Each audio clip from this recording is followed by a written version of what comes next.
Coffee Break Italian, Season 3, Episode 15. Buongiorno a tutti, benvenuti a Coffee Break Italian. Io sono Mark. Benvenuti a tutti, io sono Francesca. Come stai, Francesca? Molto bene, Mark, grazie mille. Tu come va? Tutto bene, grazie. Today we are continuing kind of where we left off last time because we're continuing to look at the conditional. But in this episode we're focusing on a slightly different aspect of the conditional. Sì, esatto, Mark. In this episode we are looking at the conditional in its perfect tense. Right, so interestingly, this tense in a sense has two different names.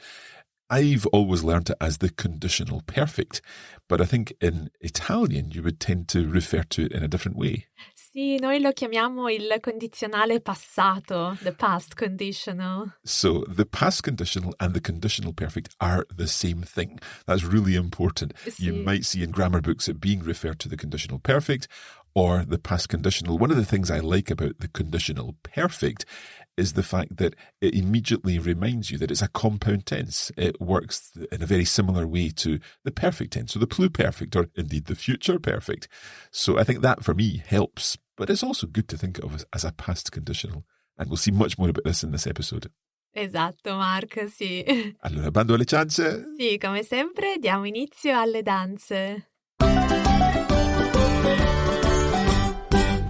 Okay, Francesca, tell us a little more about this conditional perfect or the past conditional. Va bene, Mark.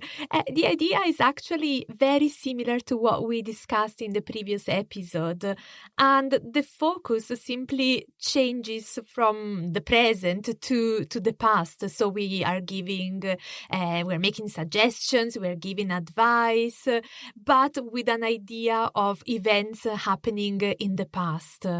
Okay, so I think what would help here is if we first of all focus on how the tense is formed. And I said it was a compound tense, so that we know we're going to have an auxiliary verb in there. And when we hear the translations of this in English, I think that will help us to identify exactly what we're talking about here. Okay, perfetto. So the logic is always the same logic for compound tenses. We need to decide whether a verb takes avere or essere in the past. Okay. Once we have established that, we simply need the conditional of avere or essere and the past participle. Facilissimo. Sì. So let's think of parlare, for example. Parlare, okay. So we know that parlare takes avere because we say ho parlato, for example, in the passato prossimo. So we need the conditional of avere, first person, for example, avrei, and the past participle of parlare. So that would be avrei parlato. Sì. So let's think about how we would translate that. So avrei is I would have. Sì. And parlato, spoken. Perfetto, sì. I would have spoken. Esatto, avrei parlato. So you can start to begin to think about situations where you would use that combination of words in English. I would have done something. Perhaps I would have gone. Sarei andato, o femminile, sarei andata. Of course, because andare takes essere, and that's why we need sarei, not avrei in this case. So Perfetto. Sarei andato, sarei andata. I would have gone. I would have taken. Avrei preso. Okay. What about you would have taken? Avresti preso. He or she would have taken. Avrebbe preso. We would have taken. Avremmo preso. Double M, remember that? Sì, bravissimo. And you, plural, would have taken. Avreste preso. And they would have taken. Avrebbero preso. Right. So it does sound, to me, it sounds a little exotic. I always Davvero? think a little bit exotic. Oh. Avrebbero preso. They would have taken if they had the chance. But we'll not go there quite yet. So we take then that conditional form of the auxiliary verb, combine it with the past participle, and we have a conditional perfect, or as we can also call it, a past conditional. What about the functions of this tense then, Francesca? Sì, See, the functions are very similar to the functions we described in the previous episode. So, give advice, suggestions, opinions referred to the past, and also talk about those things that we would have done if the circumstances had been different. So usually it's things that we didn't get to do in the end, but we still want to talk about them and envisage a possible different scenario. Okay, so can we have an example of something like this? Sì, ad esempio, con più tempo avrei visitato anche l'Umbria quando ero in Toscana. Right, so con più tempo, with more time, or if I had more time, avrei visitato, I would have visited, anche l'Umbria, also Umbria, quando ero in Toscana, when I was in Tuscany. So if I had more time, then I would have visited Umbria as well as Tuscany when I was there. Esatto. So the idea of the past conditional, or the conditional perfect here, is that I didn't get to visit Umbria because I didn't have enough time, but I'm just considering how things could have been different if I had more time. Esatto. Give us another example. Okay, so we said also advice, suggestions, giving opinions in a nice manner. So imagine you did something and you didn't consult me, Mark. Dispiace. Then I could say to you, avresti dovuto parlare prima con me. Right, now this is interesting because if we're translating this and we're translating it using the would have or whatever, so avresti dovuto, you would have had to Sì. parlare prima con me, to speak first with me. So you would have had to speak first with me, or perhaps you ought to have spoken with me. Esatto. Now it's too late because you have already done what you had to do. Scusa. But I'm telling you how you should have done things differently. So you said you should have done things differently. So sometimes we are not necessarily translating it with would have done something, because in English we have different forms, the should have or the ought to. Sì, esatto. Okay. What should we do next then? Okay, there are some other interesting things that we can do with the conditional perfect, which sound a little bit more advanced. Okay. But I think it's worth just mentioning them. Right. So pour yourself a coffee and maybe pause the recording and get ready for this, because I think this is one of the things that really surprised me about the conditional perfect when I started learning this. See, in Italian, we use the conditional perfect to talk about the future in the past. So I'm not getting confused here. I really mean the future in the past. So when someone says something in the past with reference to the future, and we are telling that story, let's say, then the future event is reported by using the conditional perfect. I told you would need a coffee in this one. Imagine you said to me, Francesca, studierò. Okay, I will study. Okay, and in the past you told me, studierò. So in the past, I told you I will study, but that past has now happened. Sì. And probably you haven't studied. Okay. And I'm a bit angry. Okay. And I can tell you, Mark, mi avevi promesso che avresti studiato. Right, so mi avevi promesso, promesso from promettere, to promise. Mi avevi promesso, you had promised me, a pluperfect tense, che avresti studiato. Sì. Now, if we were translating this literally, then we would say, you had promised me that you would have studied. Sì.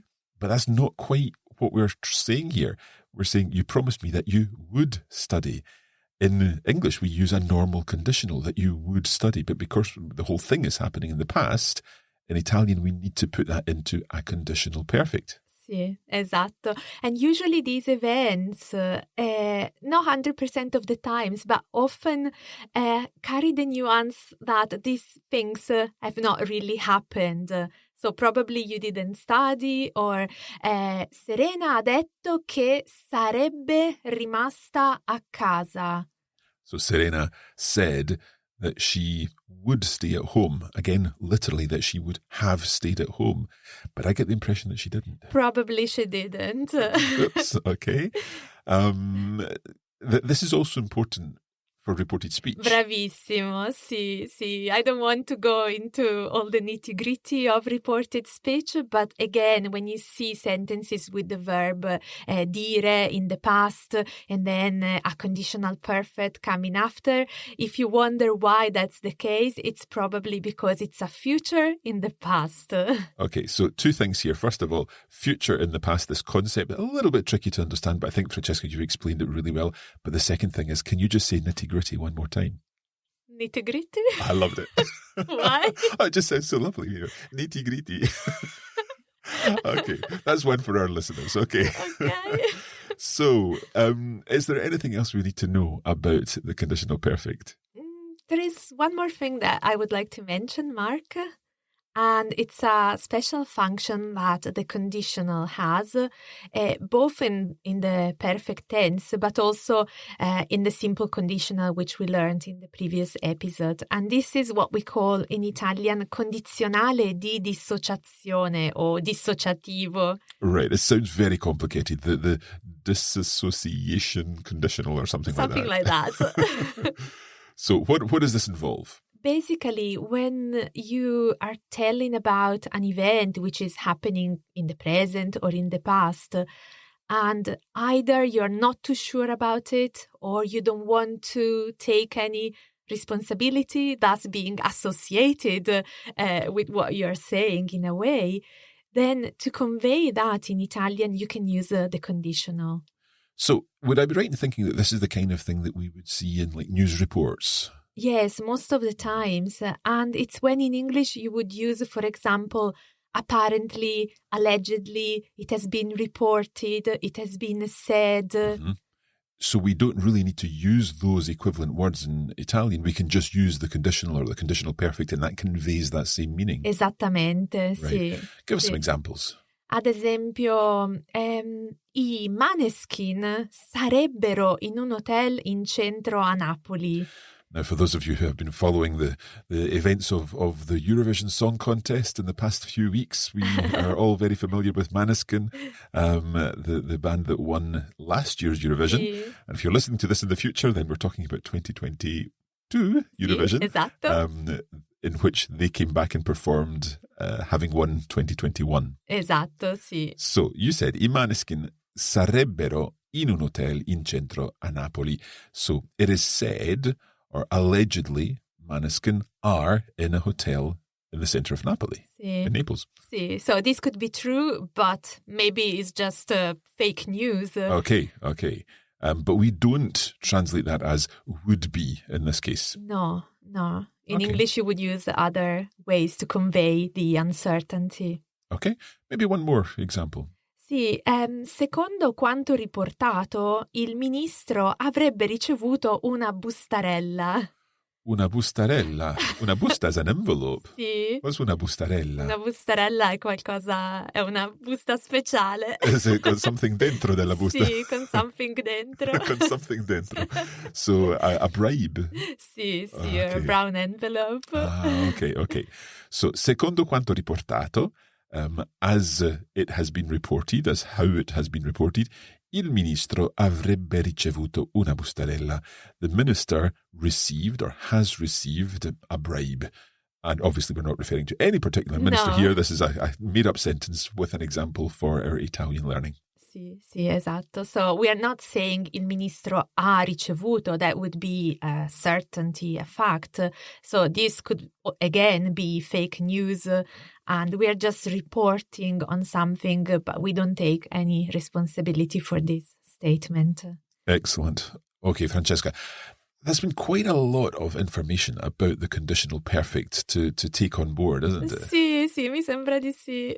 There are a couple of other things that we do want to mention, however, and one of these is, I think it's a kind of maybe a little bit of a frustration from the learner. When you've learned the past conditional, the conditional perfect, there's another thing that goes with it, isn't there? Sì. I think I know what you're talking about, the if clauses. Yeah. So in English, if we say, I would have bought that yacht if I had won the lottery, Sì. that is easy in English, but it's a little more complicated in Italian, and it's not something that we're really ready to cover yet.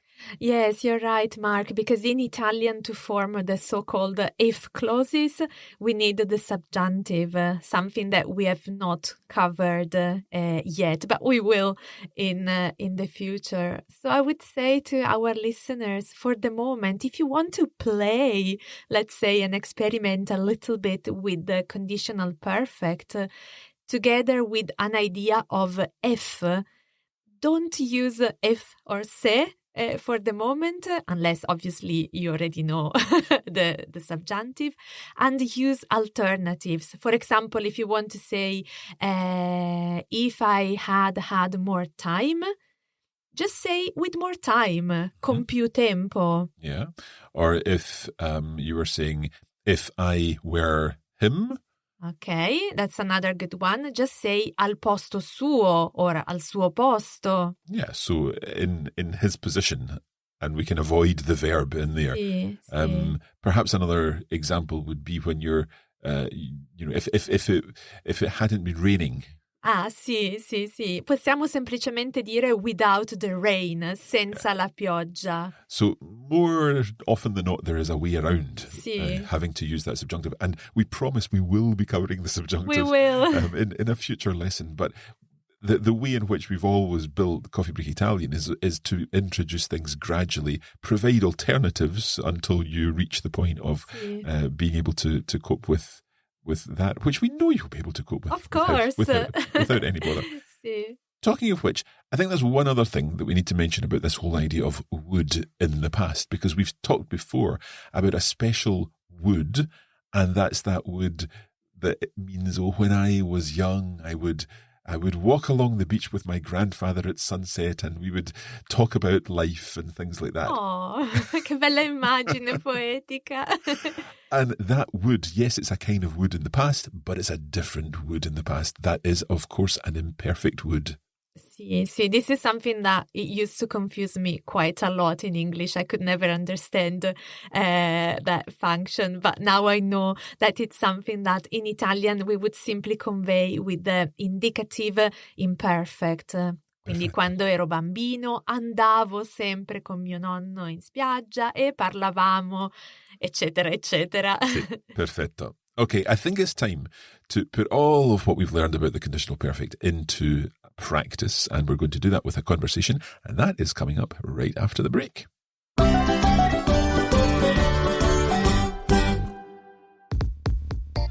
In addition to the podcast version of Coffee Break Italian Season 3, we are also putting together a full course on the Coffee Break Academy, where you'll be able to access bonus materials to help you make even better progress with your Italian.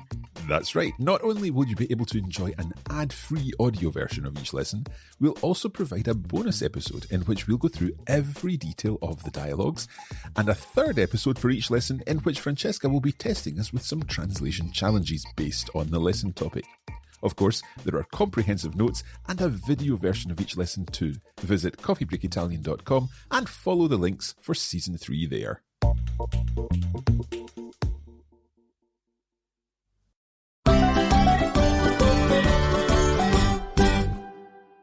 Okay, we are looking at the conditional perfect, or the past conditional if you prefer, and it's time now to listen to a conversation in which you may hear one or two. Francesca, tell us a little about the conversation. See, in this conversation, we can see a couple, husband and wife probably. They're having dinner and they are discussing their days, but they're also discussing at some point a Oh, sad event which happened near where they live. Let's have a listen then. Ascoltiamo. Buon appetito, cara. Buon appetito a te, tesoro. Ma scusa, dov'è la maionese? È finita, non ti ricordi? Hai detto che saresti andata a comprarla tu dopo il lavoro. Io? Ma non avevi detto che avresti fatto tu la spesa per la settimana? Sì, io ho fatto la spesa, ma tu avresti dovuto comprare la maionese nel negozietto che vende la tua maionese vegana preferita. Ah, già. Beh, ma avresti potuto almeno ricordarmelo. Lo sai che il mercoledì è un giorno terribile per me, con tutte quelle riunioni di metà settimana. In realtà volevo mandarti un messaggio, ma Ma? ti saresti arrabbiata. Mi dici sempre di non disturbarti il mercoledì perché devi rimanere concentrata. Va bene, dai, non importa. Non avrei mai pensato di poter sopravvivere senza la maionese vegana, ma forse ce la farò. C'è sempre una prima volta. Sì, cambiamo discorso. Hai sentito dell'incendio di oggi? Ne ho sentito parlare in ufficio, ma non ho capito bene cosa è successo. Un ristorante in Via Repubblica ha preso fuoco e a quanto pare l'incendio avrebbe causato molti danni ad altri negozi e ristoranti. Oh, è terribile! Eh sì, Ma aspetta, il negozio di Tiziana non è in Via Repubblica? è vero, mi ero dimenticato. Che stupidi! Saremmo dovuti andare lì subito da lei. Forse avremmo potuto dare una mano. Sì, ma chissà, forse non ci avrebbero lasciati passare. Di solito in questi casi la polizia chiude la strada. Vabbè, ormai è troppo tardi. Avremmo dovuto pensarci prima. Ah, il telegiornale regionale. Forse diranno qualcosa dell'incendio. Buonasera dal telegiornale regionale del Lazio. In primo piano l'incendio che ha colpito oggi pomeriggio il cuore di Roma. L'incendio sarebbe partito dalla cucina del ristorante Antica Villa Tivoli e si sarebbe propagato per il resto dei locali. Nonostante il tempestivo intervento di tutto il personale del ristorante, non ci sarebbe stato modo di placare le fiamme, che subito hanno attaccato negozi e ristoranti adiacenti. Solo con l'arrivo dei vigili del fuoco è stato possibile domare le fiamme, che altrimenti avrebbero continuato a provocare ulteriori danni. Secondo quanto dichiarato dalla polizia, non ci sarebbero state vittime. La causa dell'incendio rimane ignota, ma un dipendente del ristorante avrebbe descritto la cucina come troppo vecchia e non più a norma. Ma passiamo ora alla politica. Ti prego, spegni. Queste notizie mi fanno stare male. Mi è persino passato l'appetito. Scusa, cara, avrei dovuto dirti dell'incendio dopo cena. No, hai fatto bene invece. Senti, telefoniamo a Tiziana e vediamo come sta. Wow. Serious events. Mamma mia, sì. Okay, now, as usual, we'll go through the full conversation in detail in our bonus episode, but perhaps we can have a little summary just now for our listeners. Sì, va bene. So as we said at the start, we can see a couple, probably husband and wife, they're having dinner, and they notice that there is no mayonnaise, the favorite vegan mayonnaise left. Yeah, they can't quite make up their minds as to who should have bought it. One says it's the other's responsibility and so on.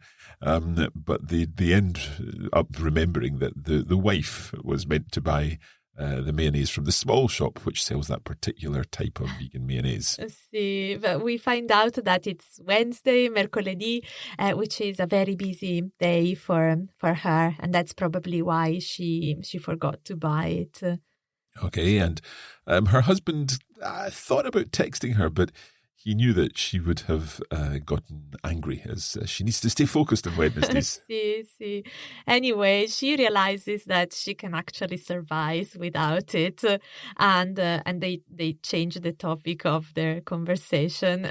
And that's when the husband mentions that a fire has taken place in a restaurant in Via Repubblica, and it's caused a lot of damage, unfortunately, to neighbouring shops and restaurants. See, and the wife realizes that that Via is where their friend Tiziana's shop also is, and then she thinks that they should have gone there to check if everything was okay.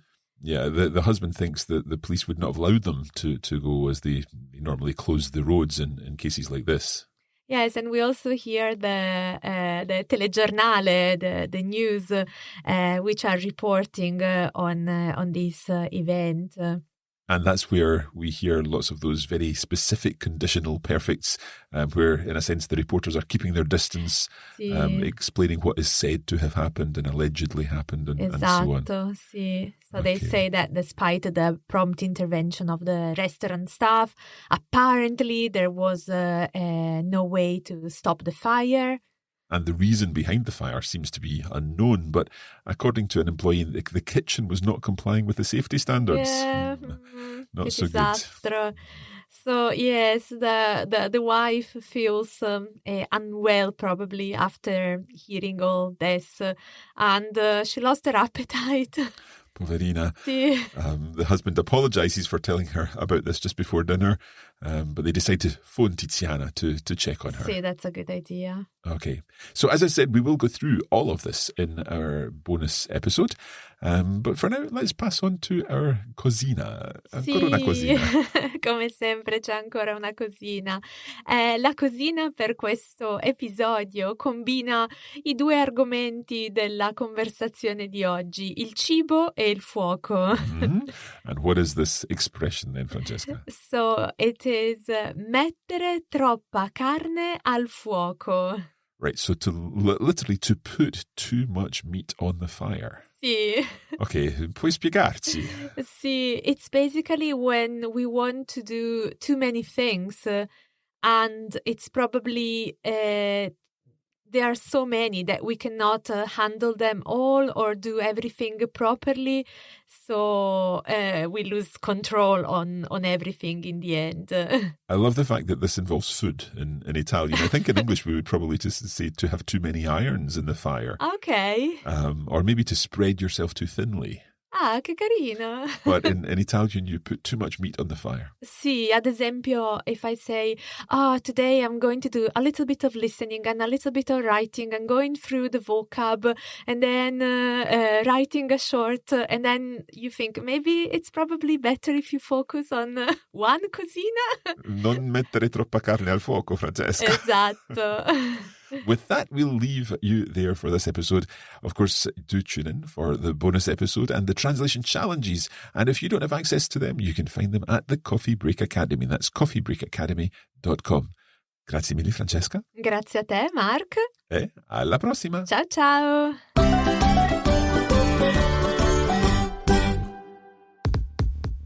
You have been listening to a Coffee Break Languages production for the Radio Lingua Network. Copyright 2022 Radio Lingua Limited. Recording copyright 2022 Radio Lingua Limited. All rights reserved.